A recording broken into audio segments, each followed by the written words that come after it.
قلبي وهبتني لسانا ذاكرا وقلبا شاكرا يا خالقي وهبتني।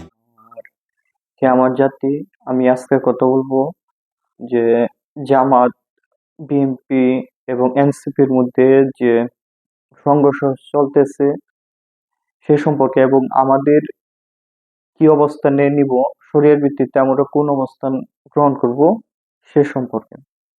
আমরা প্রথমে আসি যে আমরা জুলুমের পক্ষে অবস্থান করব না। আল্লাহ সুবহানাহু ওয়া তাআলা কোরআনে কারিমের 11 নম্বর সূরা সূরা হুদের 113 নম্বর আয়াতে বলছে, ওয়ালা তারকানু ইল্লাল্লাযিনা যালামু ফাতামাসসাকুমুন নার। তোমরা জালিমদের প্রতি ঝুঁকিও না, ঝুঁকলে তোমরা জাহান্নামে প্রবেশ করবে। তাহলে অবশ্যই আমরা জালিমদের প্রতি ঝুঁকবো না।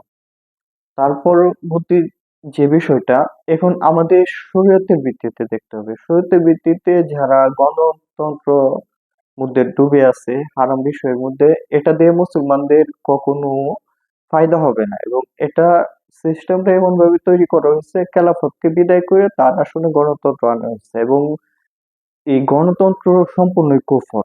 এর ভিতরে যারা প্রবেশ করবে তারা নিজে অজান্তেই বিভিন্ন কুফরে তারা লিপ্ত হয়ে যাবে। এখন আসি যে কিছু অবুঝ ভাইরা যে প্রশ্নগুলো করতেছে, তারা অনেক রকমের প্রশ্ন করতেছে। এখন তাদেরকে আমরা বলি যে শিবিরের যে বর্তমান অবস্থা, তারা কি করতেছে?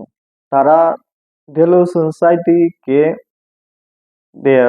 ব্যঙ্গ ব্যঙ্গ করার কারণে তারা তারা তাদের কলিজায় আঘাত লাগছে। কিন্তু এই এই এরাই কি করছে, যে বিভিন্ন মুরব্বীদের, বিভিন্ন সম্মানিত আলেমদের কে তারা ব্যঙ্গ করছে, তাদেরকে গালিগালাজ করছে।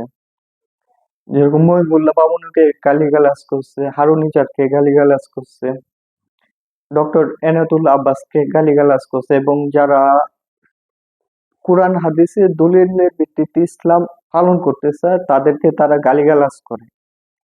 তারপরে যে বড় বিষয়, যে সাইদির জন্য তারা এত কান্নাকাটি করে, যে সাইদি যাকে নিজেদের বীর মনে করত, যে যে সাইদি যার কথা আলোচনা করলে নিজে নিজে গর্বিত হইতো, তাকেও এই ভট বাহিনী তারা কি করছে, তারা এই বর্তমান পশ্চিমা মিডিয়ার অপপ্রচারে তারা কি করছে, তাকে নিয়ে ব্যঙ্গ করছে, তাকে গালিগালাজ করছে।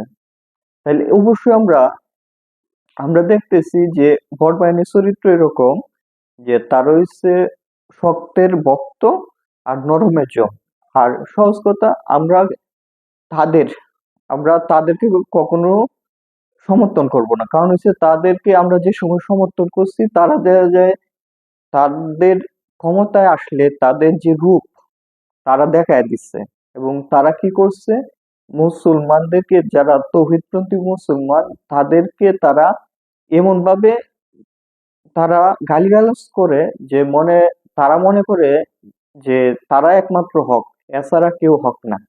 মানে তাদের তাদের মতের বিরুদ্ধে যদি আপনি যাবেন, তাকে আপনার কেউ গালিগালাজ করবে। তাহলে এই ভট বাহিনী থেকে আমাদেরকে সাবধান থাকতে হবে।